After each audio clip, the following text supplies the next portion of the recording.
Hey everybody, I hope everything is going well. So this is going to be the follow-up video to the 14.6 notes that we did in the last video. And so now we're going to implement that same stuff in Excel. So 14.6 is about using the estimated regression equation for estimation and prediction, which often in a business environment is one of the most powerful things you can do with an estimated regression. So let's just take a look at the data real quick. We're going to do this with cross-sectional data by state, electricity consumption, and revenue. And that is going to be the revenue of utility companies that sell electricity. So for example, Rocky Mountain Power is our utility. And so if we add up all the revenues of all the utilities, we get one of these numbers in a state. And that's probably going to be related to electricity consumption, because when people consume more electricity, they're buying more electricity, and you have more revenue at the utilities that are selling electricity. So let's say we have the research question: does electricity consumption increase revenue at utility companies? So that's going to be a one-tailed hypothesis test about the slope. The alternative hypothesis will be that the slope is greater than 0. Of course, the null hypothesis will be that the slope is less than or equal to 0. So I went ahead and I used the data analysis toolpack to run this regression with the results right here. Let's go to interpret our 3 key numbers first. So the first key number we want to look at is our actual estimate of the slope.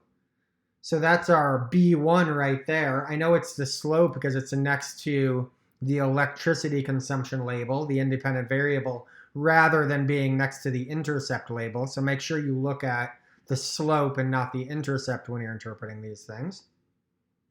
So simple slope interpretation: when electricity consumption increases by 1, revenue increases by 0.1 on average in this data. Now, you probably want to be more specific than that when you're doing your project. So I'd probably say something more specific using the units of my data. When electricity consumption increases by 1 kilowatt hour, revenues at utilities increases by about 10 cents on average in my data.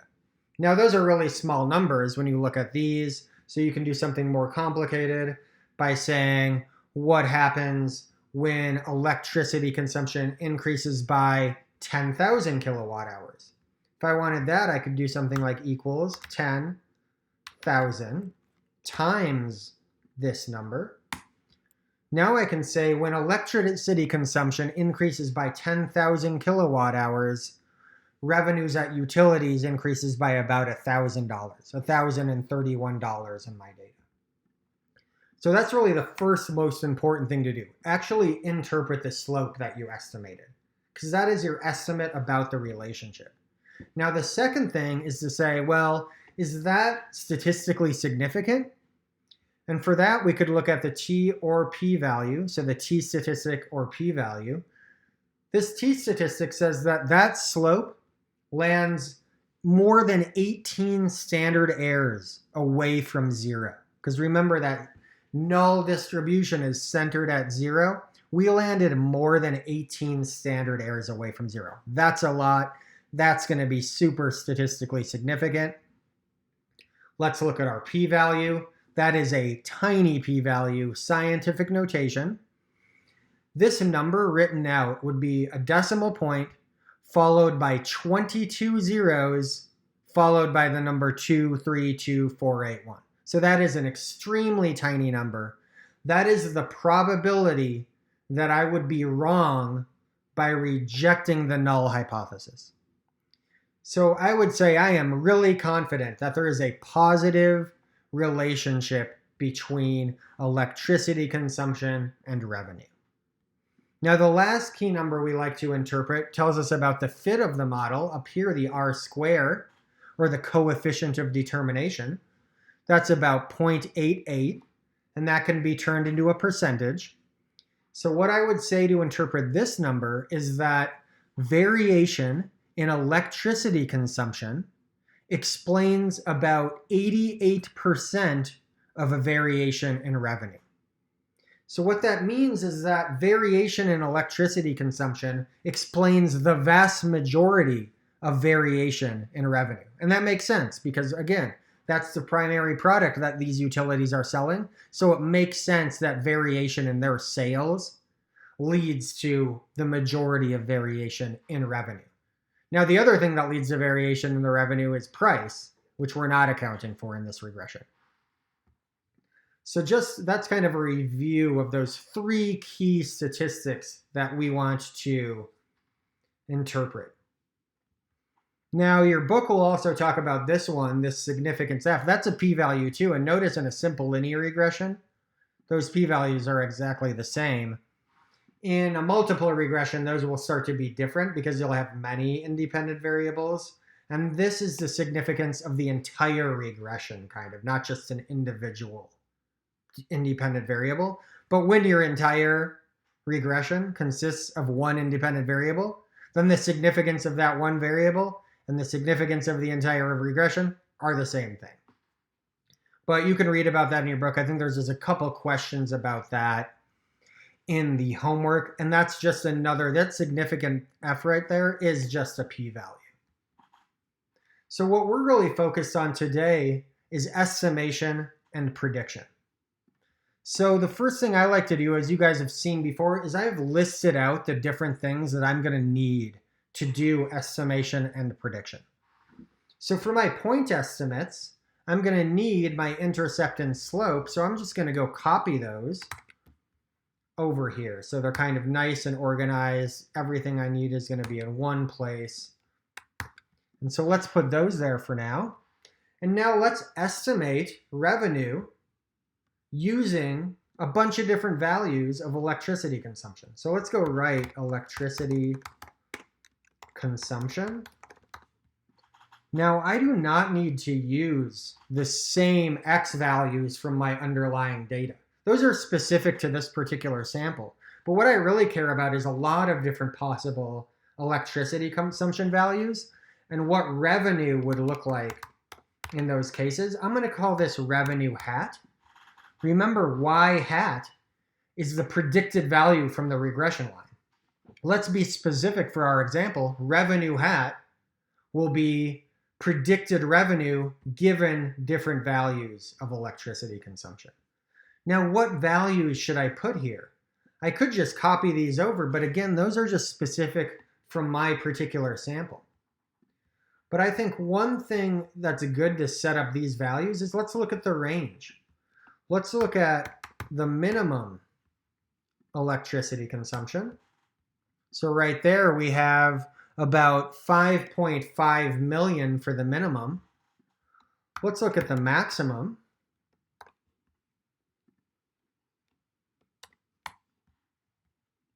And now we have about 42.5 million for the maximum.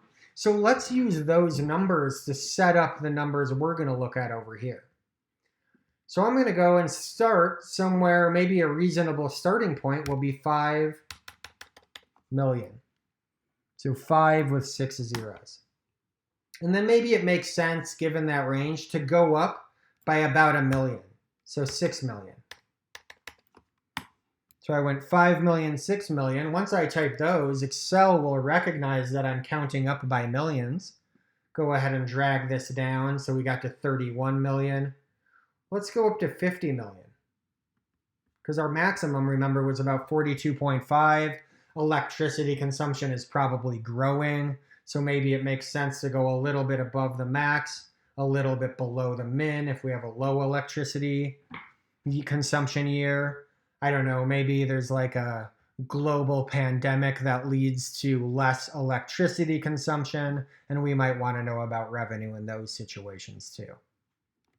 So how are we going to produce revenue hat given different values of electricity consumption? Well, we're going to go ahead and just use our estimated regression, our estimated relationship. So I'm going to say equals an intercept plus a slope times the independent variable, x. And so my prediction of revenue for 5 million electricity consumption is about $680,000. Okay? Now, I'm going to drag that down to get those predicted revenues for all of these different values of x. But before I drag that down, we want to lock our parameters, our intercept and our slope. Notice this is kind of a good review of what doesn't change in a regression. The parameters, the intercept and the slope. What does change in a regression? The variables. So here is our independent variable. That's going to change as I drag it down, but the parameters will not. So let's go click on this, double click it down, and now we have a whole column of predicted revenues given our different electricity consumption values. Okay? And so these are all point estimates. This is the point estimate of revenue for 5 million electricity consumption. This is the point estimate of revenue for 26 million electricity consumption. So we just made a bunch of point estimates really quickly by just dragging over and making this range of possibly interesting X values. So now what we're going to do is now we want, those are point estimates. Those don't tell us anything about uncertainty. To talk about uncertainty, we want 95% confidence intervals. So I'm going to write that twice, which, because we're going to have an upper and lower bound for confidence, right? And then we're also going to do 95% prediction intervals, because we saw in the notes last time, these are different things. Confidence is when I'm looking at the average value of y given a value of x. Prediction is going to be when I'm looking at an individual value of y given a value of x. This is going to be a wider interval than confidence, because when we're looking at individual values, as you know, we have a wider distribution because we don't get that nice pressure towards the center of the distribution like we do when we are using averages. So this is going to be more spread out than this one. And we saw that when we looked at the formulas. So just as a reminder, why did I make this list of things we need? Well, I went back and I looked at the formulas. So confidence interval for the mean value of y. So we take our point estimate, our hat, our revenue hat, and we add and subtract a margin of error.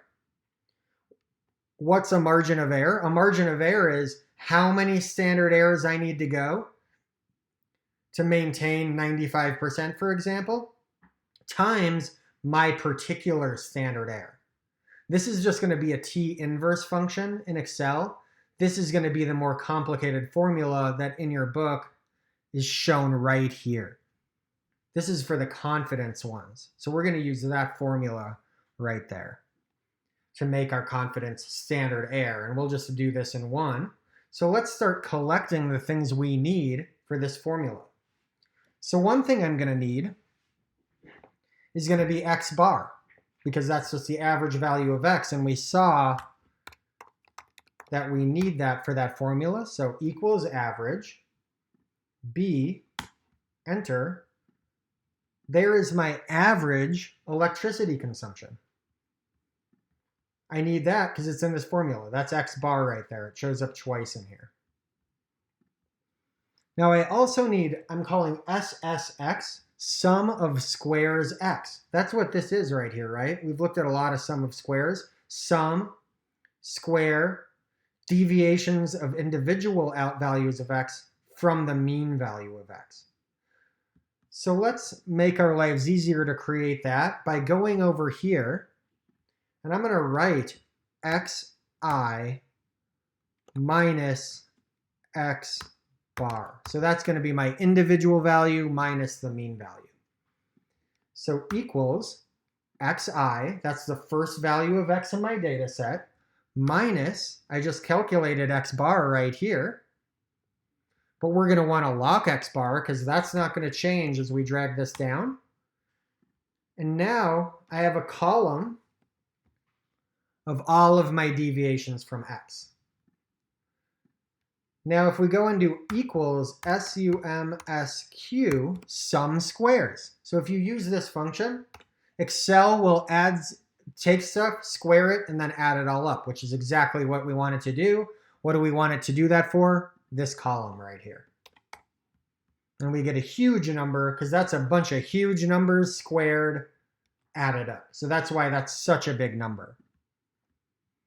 Now n, I'm going to need that. That's my sample size. Our regression gives us that at 50. Makes sense because there's about 50 states. Apparently this data set does not include territories or DC.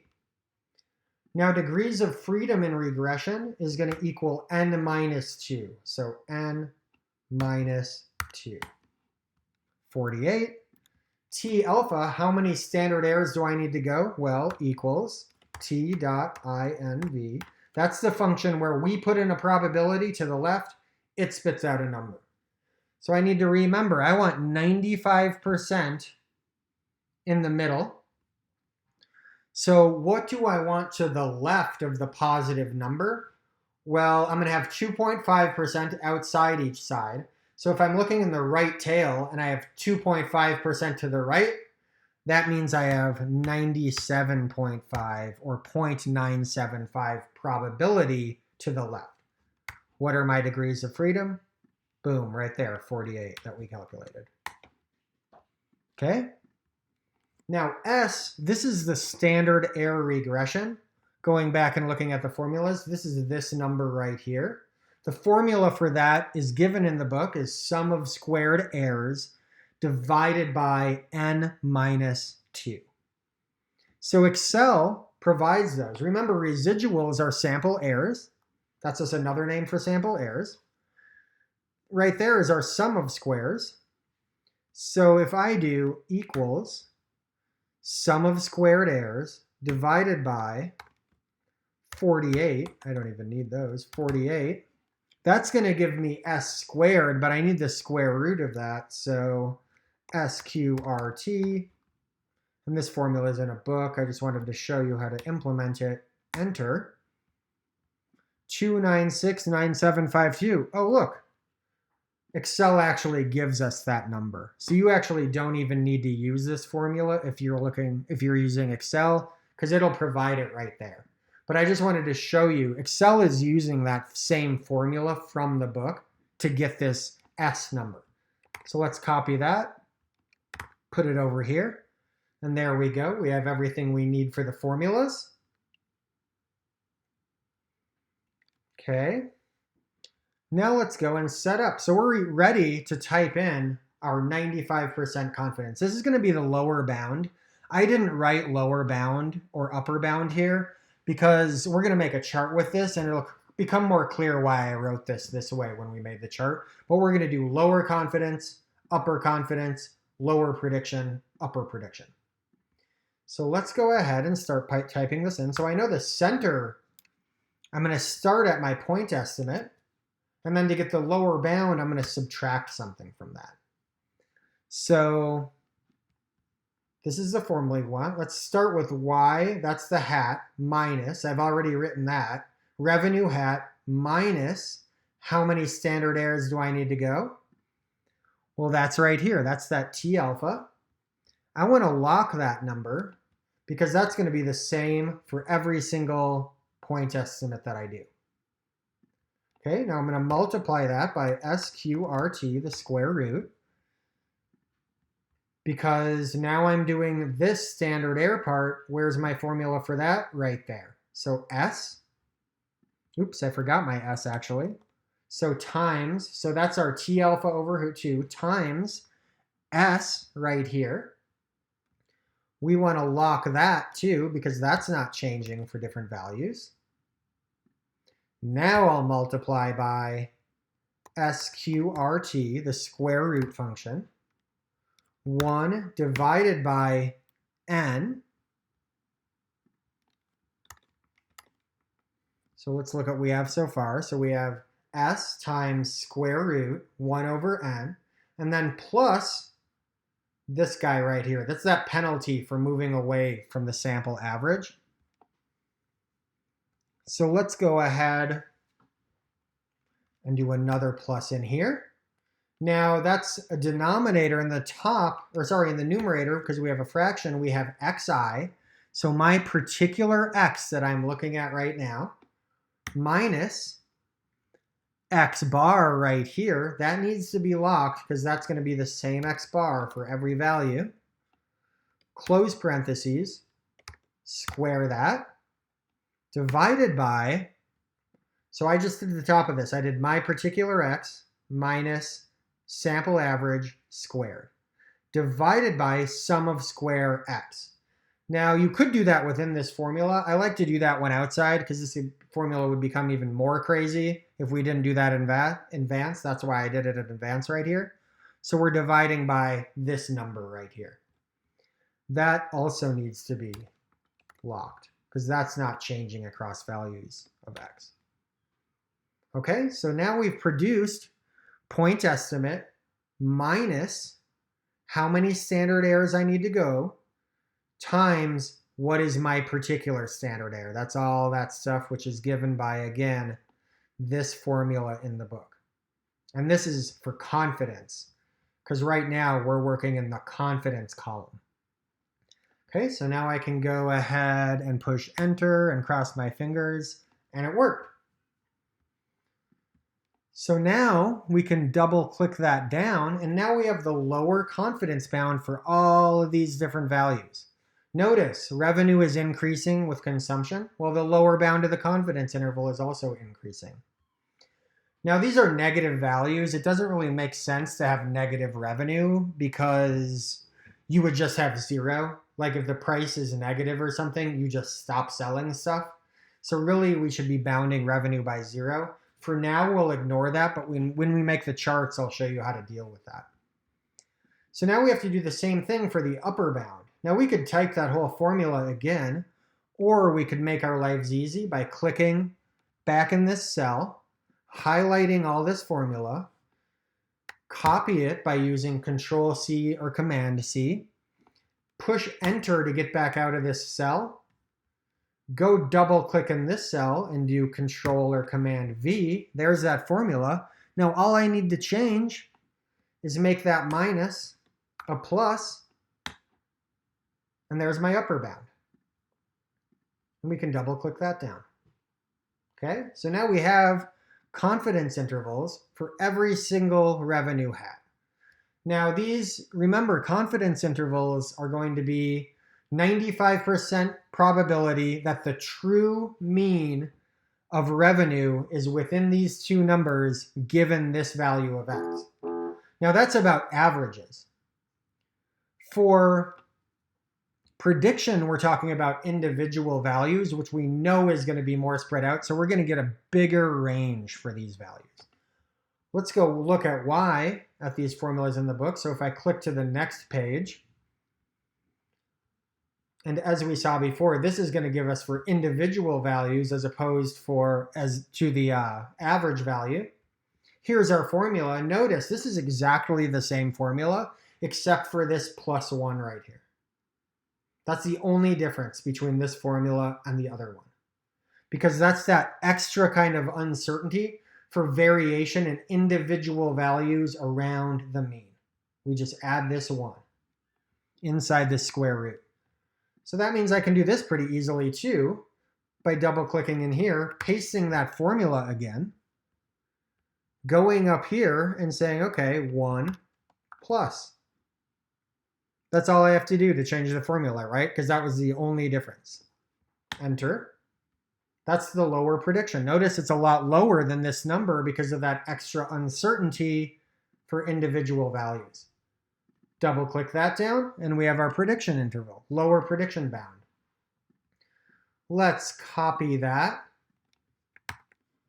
Enter to get out of that cell. Double click in this one, paste. All I have to do for the upper bound is change that minus to a plus, enter.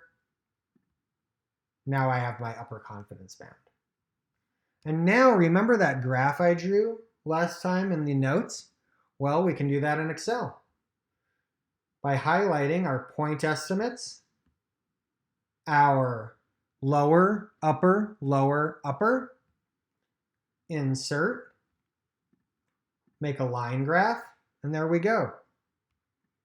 We have 5 lines. We have that middle line is our point estimates. That's our best guess, right? Those are all of our different point estimates that are increasing in values of X or in electricity consumption. These 2 lines are confidence. These 2 lines are prediction. That shows how much more spread out you have to get when you're doing prediction. Now, a couple things I like to do. This line, let's format it.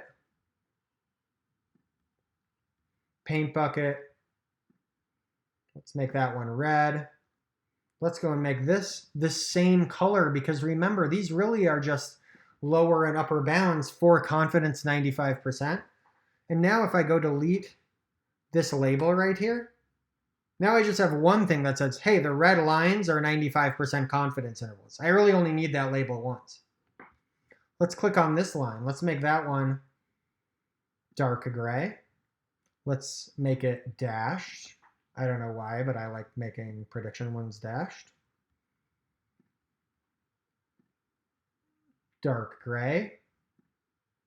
Dash it. And now we have just double labels. Let's delete one of them. We don't need both. And that's now, it kind of makes sense why I labeled these the same. Because if I would have put lower bound and upper bound, I would have had to go change that now. But this is that butterfly graph in Excel that we made. Now, some other things we definitely want to do if we're doing this for a project is we'd want to notice these are just looking at first to last observation. Let's go ahead and say select data by right-clicking on the chart. Horizontal category axis labels are going to be those consumption values that we made up before. Okay, and now we actually have electricity consumption.